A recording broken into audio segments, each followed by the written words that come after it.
আসসালামু আলাইকুম গাইস, আশা করি তোমরা সবাই ভালো আছো। আলহামদুলিল্লাহ আমিও তোমাদের দোয়ায় ভালো আছি।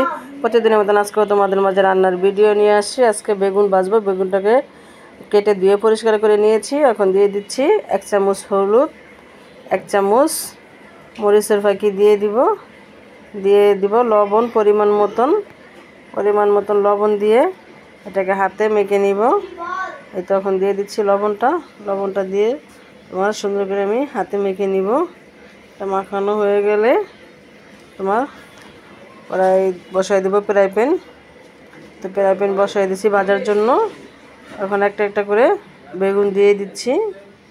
এতে দেখো বেগুনগুলা দিয়ে নিচ্ছি। এক পিঠ হয়ে গেছে, আর এক পিঠ উল্টিয়ে নিচ্ছি। এভাবে করে আমি সবগুলো বেগুন ভেজে নিব। এতে দেখো সবগুলো বেগুন আমার ভাজা হয়ে গেছে, উঠিয়ে নিয়েছি প্লেটে। এখন আমি করব শুটকির ভর্তা। ফেউয়া শুটকি কড়াই বসিয়ে দিয়েছি, পরিমাণ মতো তেল দিয়েছি, পেঁয়াজ কুচি, রসুন কুচি, আর এখানে শুটকি ধুয়ে আগে থেকে পরিষ্কার করে রেখেছি। পেঁয়াজ আর রসুনগুলো একসাথে দিয়ে আমি ভেজে নিব। দিনকে তোমাদেরকে আমি ভর্তার পুরো ভিডিও দেখাতে পারি না, তার জন্য আজকে ফুল রেসিপি দিচ্ছি, তোমরা দেখে নিও। ইনশাল্লাহ এইভাবে খেয়ে দেখো, খুবই ভালো লাগবে। এই তো পেঁয়াজ রসুনটা ভাজা হয়ে গেছে, আমি এখন নামিয়ে নিব। এই তো নেড়ে ছেড়ে দিচ্ছি, দিয়ে এখন এই যে নামিয়ে নিব। তো দেখো নামিয়ে নিয়েছি। এখন এই যে কেউ বাঁশপাতা শুটকি বলে, আমরা ফেউয়া শুটকি বলি। তো ফেউয়া শুটকিটা দিয়ে সুন্দর করে ভেজে নিব। এই যে দেখো এটাকে অনেক সুন্দর করে ভাজতে হবে, অনেকক্ষণ ভাজলে খেতে ভালো লাগে। এই তো ভাজা হয়ে গেছে, এখন নামিয়ে নিব আমি। এই যে দেখো ভাজা হয়ে গেছে, দেখছো? তোমাদেরকে কাঁচাই না দেখানোর চেষ্টা করছি যাতে বুঝতে পারো।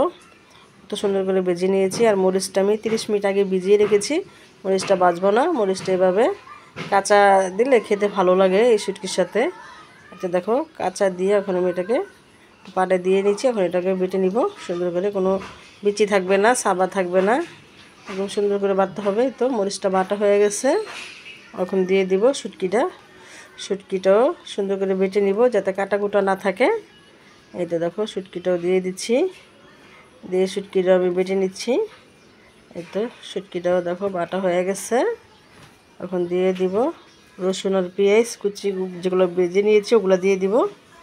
তো রসুন আর পেঁয়াজ সাবা রাখবো, এটা মানে ফিনিশ করলে খেতে ভালো লাগবে না, আস্তে আস্তে থাকলে একটু খেতে ভালো লাগবে। এই তো দেখো বাটা হয়ে গেছে, এখন দিয়ে দিব কিছুটা লবণ দিয়ে আমি সুন্দর করে হাতে মেখে নিব। এই তো লবণ দিয়ে দিয়েছি আর মেখেও নিয়েছি, এখন লবণ আবার দিয়ে মেখে নিব।